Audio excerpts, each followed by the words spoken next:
When you measure and take molds of a patient's feet for the purpose of ordering custom molded shoes, you are taking part in the most important aspect of the shoemaking process, the making of the last.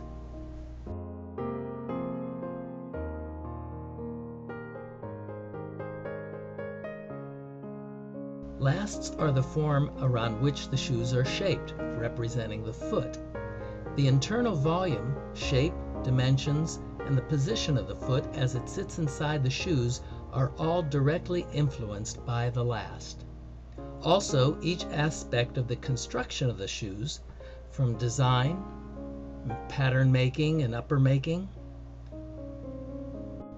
the forming and styling of the molded inner soles, and the shaping and mounting of the leather, as well as applying the bottoms, are all dictated by the last.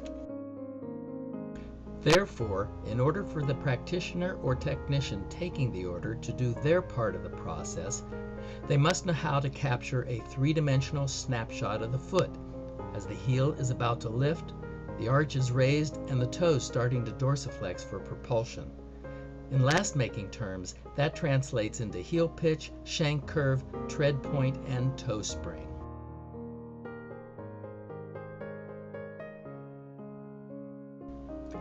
At times, it is necessary to capture the foot with the heel elevated. It may be for fashion, but often it's to address a therapeutic need, such as a leg length discrepancy, or because of a limitation in the ankle joint. The same last principles are again followed, except in this case, the foot is further along in propulsion. The principles of heel pitch and toe spring address the ankle position and the propulsive position of the toes. But before we move on to the casting video, it is important to emphasize that the same principles of biomechanics that are applied to the casting and designing of foot orthotic devices pertain to the casting of custom molded shoes as well. Therefore, the procedure must begin with a biomechanical examination to identify the joints with limited motion and the most ideal way to position the joints that are flexible.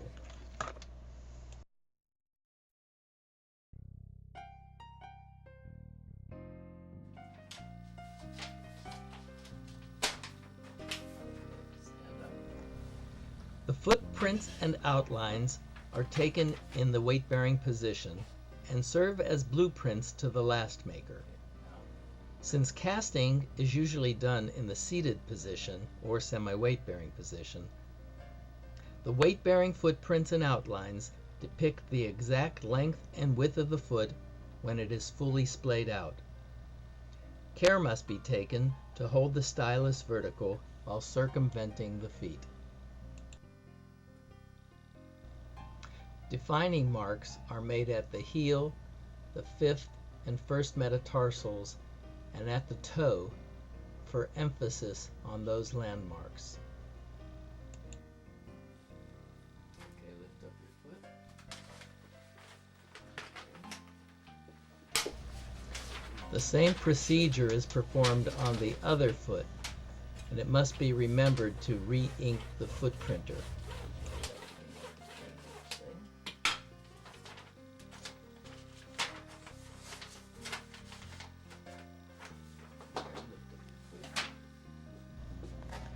The footprints make evident areas of concern, such as prominent metatarsal heads or plantar flex toes that may not show up in the casting.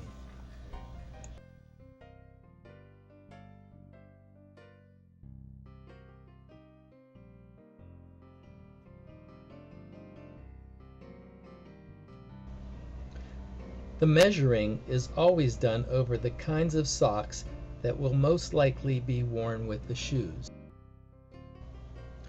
For measuring, the foot is placed back down on the footprints so that the measurements can be recorded at the anatomical locations where they were taken. The ball measurement, which is taken around the first and fifth met heads, is taken first in the weight-bearing position and then again while seated. The average of the two measurements is recorded on the paper by the first metatarsal head.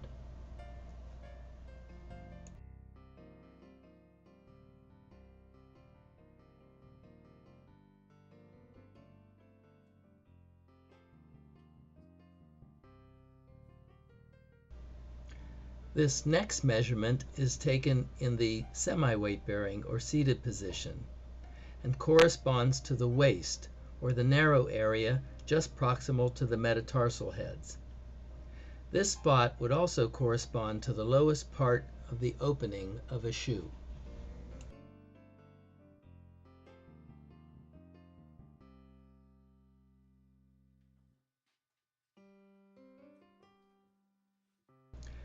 The instep measurement surrounds the middle of the foot, catching the high point of the arch on the medial side and the base of the fifth metatarsal or styloid process on the lateral side. It would correspond approximately to the second eyelet of an Oxford. The short heel measurement circumvents the anterior ankle area on the front of the foot and the heel where it meets the ground in the back. That measurement is recorded after writing the letter H on the paper. For high tops and boots, we take an ankle measurement and record that measurement on the paper beside the letter A. This scene shows the left foot of a different individual. Because the foot has no sock, as well as the fact that it also has a collapsed arch, it provides a more graphic detail of the measurement locations. As you can see, the waist measurement is in front of the bony prominence of the arch, while the instep measurement is right over it.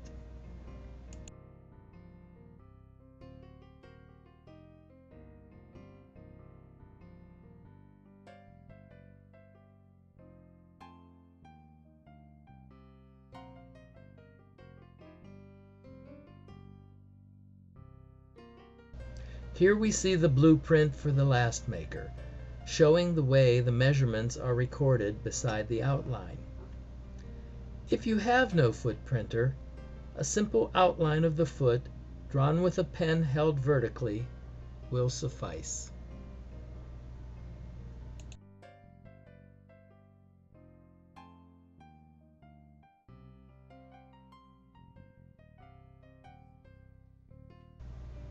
We measure with socks, but we cast the feet barefoot in order to get detail. We're going to use a casting platform with a 1/2 inch heel pitch and toe spring. It has 1 inch of soft foam on top to capture the contours of the bottom of the foot. We put nylon pads on the feet to keep the plastic bags, which we will apply next, from sticking to the skin and making the cast difficult to remove.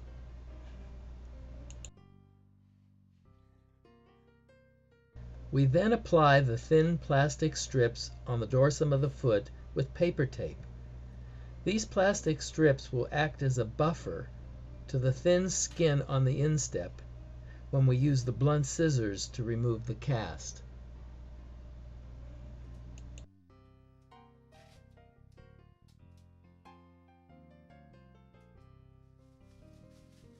Next, we cover the feet with the plastic bags that are supplied with the STS casting socks.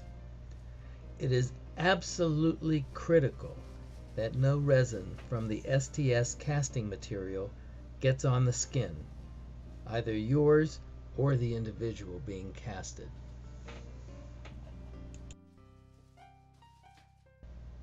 We also cover the casting platform as well with a plastic bag so that the casting sock will not stick to the foam.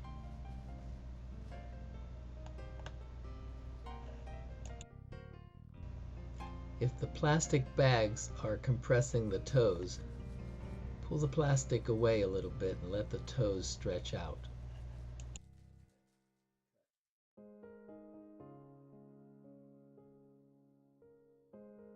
After putting on the protective gloves, the STS sock package is opened from the small slit in the package. In this case, a large is being used, but the size you pick will depend on the length and volume of the foot. I prefer a snug-fitting sock to one that is loose and baggy, but it must be long enough to reach the lower inch or so of the leg. After unrolling the uncured sock, it is dipped into room temperature water and fully saturated. The sock is then stretched open and rolled up, as you would do when putting on a conventional sock. Once that is done, squeeze out the excess water so it doesn't drip, but not so much that the sock gets sticky. The sock is stretched open again and applied as the subject presents their foot to resistance against the sock being pulled on. The sock is pulled up and fully extended as the casting material is being massaged and smoothed around the entire foot. It is important at this point to pull the end of the sock away from the toes to prevent the material from constricting them. Place the foot onto the middle of the casting platform, making sure the heel is on the elevated portion. Continue massaging the resin into the weave of the sock to ensure that you get a strong cast and that you pick up all the contours of the foot. Position the foot under the knee and make sure that the lower leg is vertical on all planes. Instruct the subject to not let their knee drift outwards. Continue massaging the material as it begins to cure. The beauty of the STS casting sock is the window of plasticity you have to enable you to position the foot and reposition the foot as the material stiffens and memorizes your manipulations. At this time, before the material heats up, you can manipulate the subtalar joint by add or abducting the platform or by medial or lateral pressure on the joint itself. The subtalar joint does not need to be perfectly neutral.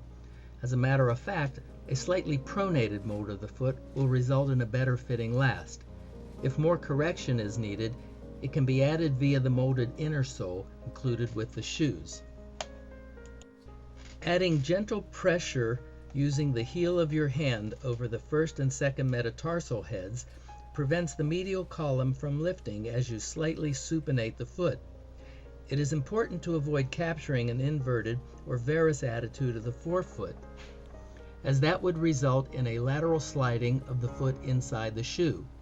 Lifting the lateral column to lock the mid-tarsal joint can be accomplished by slipping the fingers under the lateral front of the platform and lifting. It is important at this point to ensure that the toes are slightly dorsiflexed for the last to have toe spring. If the toes are rigid and cannot be dorsiflexed, it must be noted on the order form so accommodation can be made. Otherwise, it will be viewed as a casting mistake.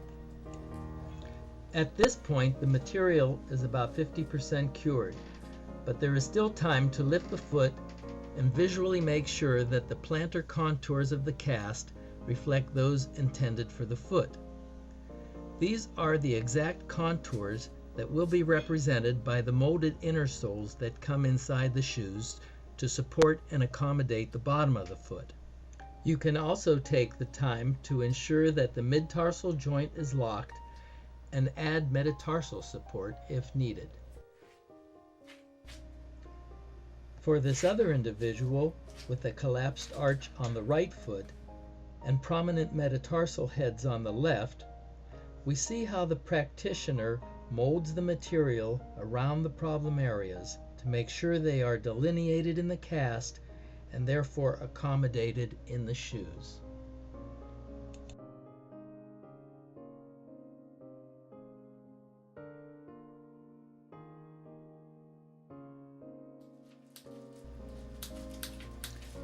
To remove the cast, we split it with the blunt scissors supplied by STS. The cut is made all the way to the cleavage for easy removal. The plastic bag is then cut with a regular scissors, and the cast is put away from the foot. Then the plastic bag is removed. After removing the plastic bag, the cast is inspected from all sides to make sure the foot was captured properly. In this case, the toes could have been a bit more dorsiflexed, but since I have not indicated any toe problems, the last maker will make the proper adjustments to the toe spring when he fabricates the lat. After casting the left foot and removing that cast, the two molds are inspected for symmetry, or a lack of symmetry, if that is the case. The final task before filling out the order form is to draw vertical lines down the backs of the casts to indicate how the shoes should be balanced. If an individual has severe genu valgum or genu varum, here would be your opportunity to indicate that to the manufacturer so the shoes are balanced in a way to address that problem.